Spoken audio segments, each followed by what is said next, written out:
Hi, welcome. It's Nik and Adinah, and we did a video about Kirk Franklin and how he was talking to his son and the whole situation. And we wanted to do a part two, and I think part two is not necessarily about that situation, but how we have handled it in the past, how we handle our current children, how we talk to them and things that happen, and how heated you can get when it comes to family and matters of the heart, because that clearly was a heated situation. Yeah. So once again, we're coming with part two. Mm-hmm. Do you want to talk about like how you've handled your parents or your children? Ooh, I've never handled my parents. I've interacted with them. I've coexisted with them. Well, how do you handle a situation if you feel like your parents are being disrespectful to you? Oh man, I think it's two ways. Not just this is what I'll say, and I say this often to my parents: win, lose, or draw. My parents are my parents. Yeah. They've done the best that they know how. Yeah. For me, and I'm very grateful for them. So. Even right now, my mom can get on me about something. And I say, you know what? I was like, she's like, why haven't I heard from you in this long? I was like, you know what? I was like, Mom, you got the right to get on me. Yeah. I was like, could I sit up and be like, oh, I do this or not? Right. She's my mom, and even every now and then my dad take a jab at me. So, Does your dad? Yeah, he don't take as many jabs as my mom, but yeah. Well, I get on your dad too, though. Yeah. So I have a really good relationship with your dad, and sometimes I'll call him and give it to him. I'm like, I have not heard from you. Yeah. I sent something over. You didn't say thank you or anything, and so he'll always back up. So we have a really good relationship. Yeah, and I think the thing is around that is that, the way that I've interacted was I was like, I'm going to think about, are you getting the pom-poms out? Yeah. Okay. Is that, the way I interact with my parents, first of all, you should treat, it's a couple things that you can go to. First of all, you should treat your parents the way that you want to be treated. Mm-hmm. Now, granted, I understand that, everybody has a backstory that comes to their parents. Right. As far as, you might feel as though they might have been the best ones in the world, or they could have been better. Yeah, could have done some things differently. Right. But no matter, you should treat them the way that you want to be respected. Yeah. Respect them the way you want to be respected. And I think second thing also, I think of it from a biblical perspective. It says, honor your mother and your father. Not father and mother. Sorry, honor your father and your mother so your days be longer. And I'm not trying to undercut my days. No. I don't want to do that. So that's extremely important to me. And so, I know everybody only has their parents here for a certain amount of time. Yeah. And I don't ever want to have to live with regret that I did not have the kind of relationship that I felt like I should have. Now, granted, and I'm by no means in this category, there are some parents who are not healthy for you. Yeah. I completely get that. And if they are healthy, you need to go into self-preservation mode and distance yourself away from that particular parent or parents. Yeah. But that still does not mean that, there should be hostility or it doesn't have to be combative or whatever. And I'm not saying nobody's perfect. I've had times where I've had situations with my own parents. I'm like, I could have handled it better. Yeah. But, at the same time, you really have to be mindful of that whole interaction with them and understand that, no matter what, at the end of the day, if it wasn't for them, you wouldn't be here. Yeah. And I agree with dealing with parents. I've had that situation as well with my mom, my dad, where I've always felt like honor your father and your mother and your days will be long. And my prayer always was, Lord, you didn't say that you didn't say honor my father and my mother if I agree with them or are happy with what they've said or what they've done, but I need to honor them so my days will be long, so I don't hinder my days. And that's the thing that I've always prayed. So for my parents, both of my parents, I've had to take a step back so I am not disrespectful. And I would tell my dad, he's gone on now, but I would tell him, I'm going to cut the relationship. I'm going to cut the conversation right now because I will not be disrespectful. I'm going to take a break from our relationship and I will come back when I'm prepared to have a discussion with you and we can talk about this. Because my thing was, at the time, I was an adult and you're not going to treat me as if I'm a child at this point because I don't ask for your money. I don't get anything from you. I am taking care of myself and my responsibilities and you will not talk to me like that. And so I've done that with my parents. I've done that with your parents.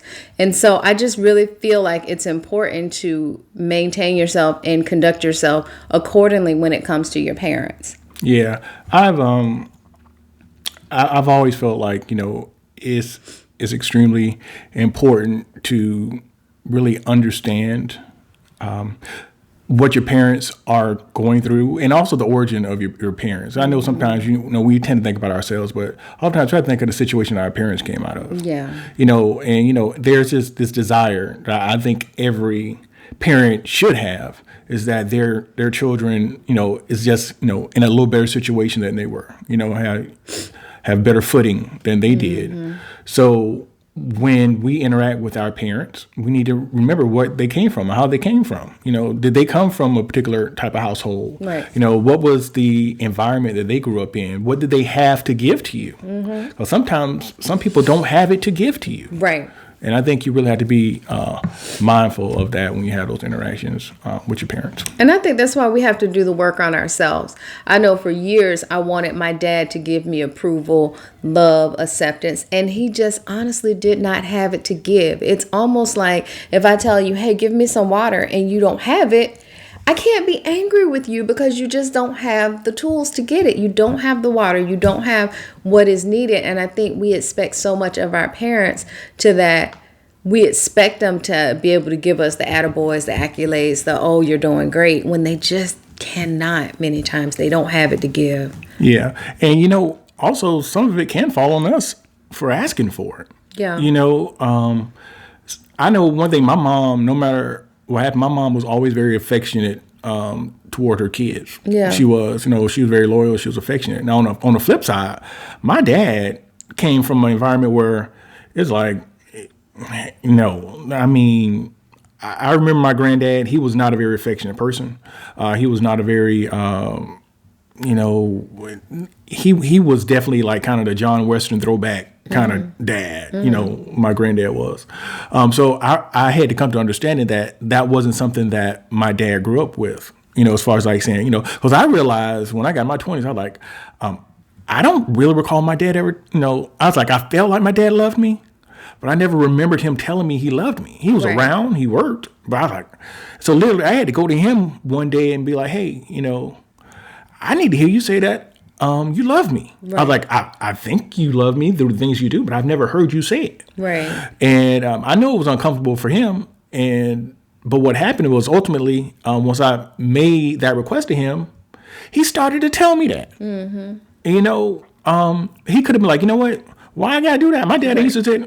He could have felt justified in it. Right. But he could have cursed you out like Kirk Franklin. Yeah, he could have. But trying to. I don't want to do that mammy-pammy stuff. Yeah, get away from me with that old soft stuff. He didn't tell me that. He was just like, okay. And I could tell it was a struggle for him originally when he started doing it.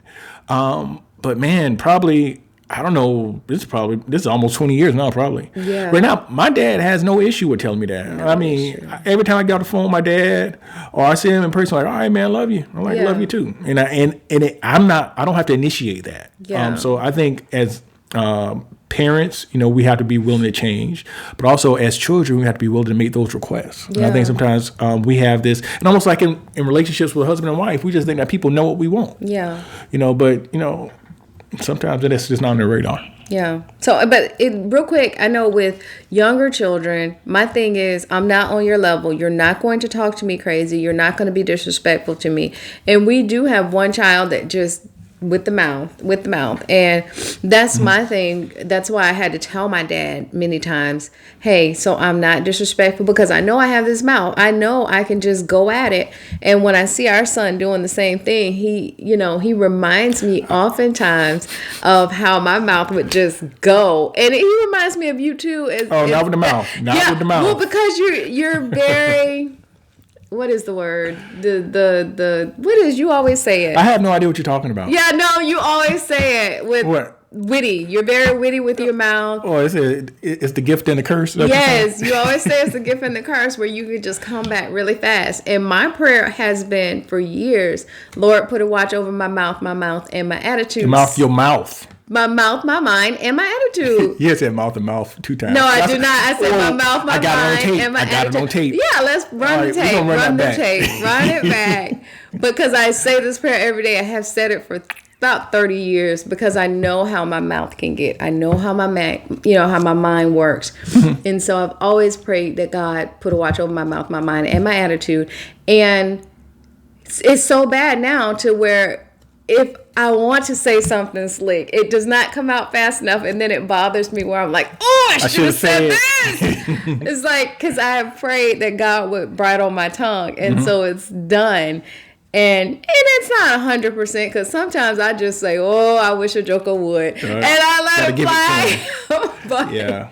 I think that, and typically you do say my mind, my mouth, my attitude. Yeah. But this time you say my mouth, my attitude. But we'll look at it. We'll check it out. Yeah. So that's really just the important thing. We just have to really be mindful of our situations when it comes to our kids.